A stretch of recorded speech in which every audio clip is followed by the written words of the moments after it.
México sufrió una pérdida traumática en 1848. Después de 2 años de guerra, Estados Unidos se quedó con el 55% de su territorio. Lo que hoy es California, Nevada, Utah, Arizona, Nuevo México y Texas, así como partes de Colorado, Wyoming, Kansas, Oklahoma, fueron territorios mexicanos hasta mediados del siglo XIX. Territorios que ahora tienen una población combinada de más de 83 millones de personas. Muchos aún se preguntan hasta qué punto esta pérdida, que se vivió como una tragedia nacional, pudo marcar la suerte económica de México y qué habría sido de estos estados si continuaran siendo mexicanos. Eso es lo que exploramos en este video.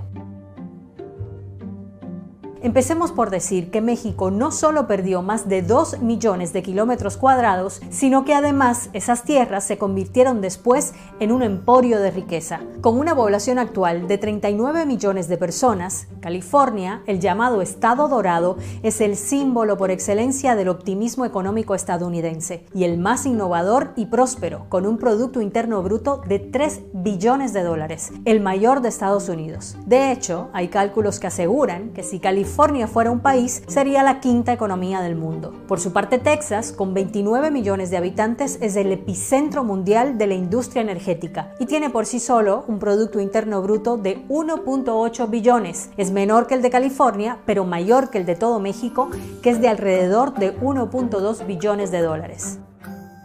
Sobre estos dos ejemplos se apoya el argumento de quienes creen que México estaría en una situación económica mucho mejor hoy en día si hubiera mantenido el control de esos estados. ¿Y cómo sería ese México hipotético si incluyera a Texas y California con su dimensión económica actual? Pues bueno, multiplicaría por 5 su Producto Interno Bruto hasta alcanzar los 6 billones de dólares y sería la tercera mayor economía del mundo después de Estados Unidos y China. Ahora bien, ¿serían California y Texas los motores económicos que son en la actualidad si siguieran siendo parte de México? Un spoiler, eso nunca lo sabremos. Caemos en el terreno de la especulación o en algo que se conoce formalmente como historia contrafactual. Es imposible saber qué habría pasado. Y en BBC Mundo hablamos sobre esto con varios historiadores mexicanos. Pero antes de conocer sus opiniones, veamos cómo fue que México perdió estos territorios.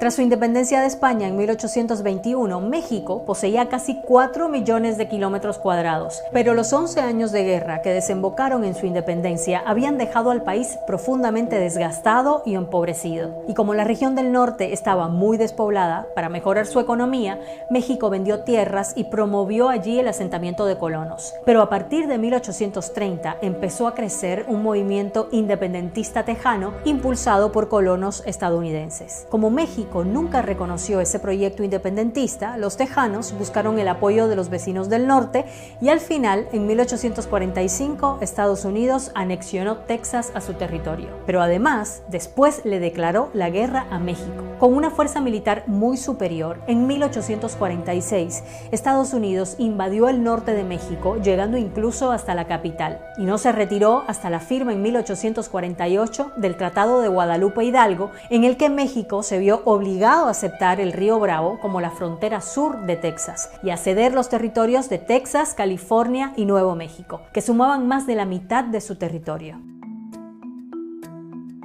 Y entonces, ¿qué habría pasado con esos territorios si siguieran siendo mexicanos? Pues los historiadores con los que hablamos destacan distintos aspectos. Por un lado, en el siglo XIX México era un país pobre y para el Estado central era difícil integrar bien a todo su territorio. Así que según algunos expertos, el gobierno posiblemente habría tardado mucho en poblar el norte del país y en desarrollar sus recursos. Ahora bien, ese escenario más bien pesimista podría haber sido muy distinto si se hubiera descubierto el oro en California mientras estaba bajo control mexicano. Fue precisamente el auge del oro desde 1849 lo que permitió el espectacular desarrollo de California, del que al final se benefició Estados Unidos, claro. Hay historiadores que piensan que si California siguiera siendo mexicana, esa riqueza habría beneficiado en cambio a las finanzas de México. Los más categóricos argumentan que si México hubiera conservado su gran norte, es evidente que su desarrollo económico hubiera sido marcadamente diferente, beneficiándose del mayor descubrimiento de oro de la historia moderna. El caso es que Estados Unidos usó al principio esos nuevos territorios como una fuente de recursos naturales,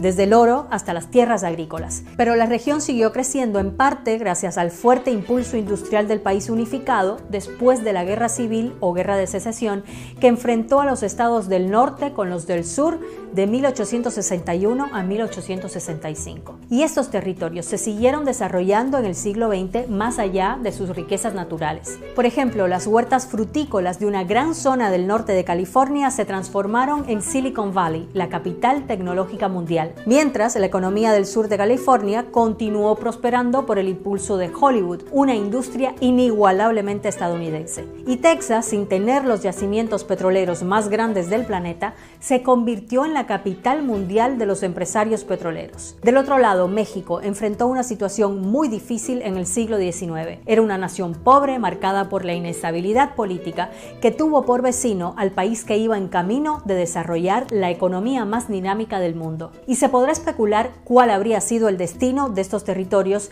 si hubieran seguido siendo parte de México. Pero no cabe duda de que aportaron y aportan una riqueza enorme a Estados Unidos, que aprovechó los recursos naturales de los territorios de los que se apropió en el camino de convertirse en una gran potencia.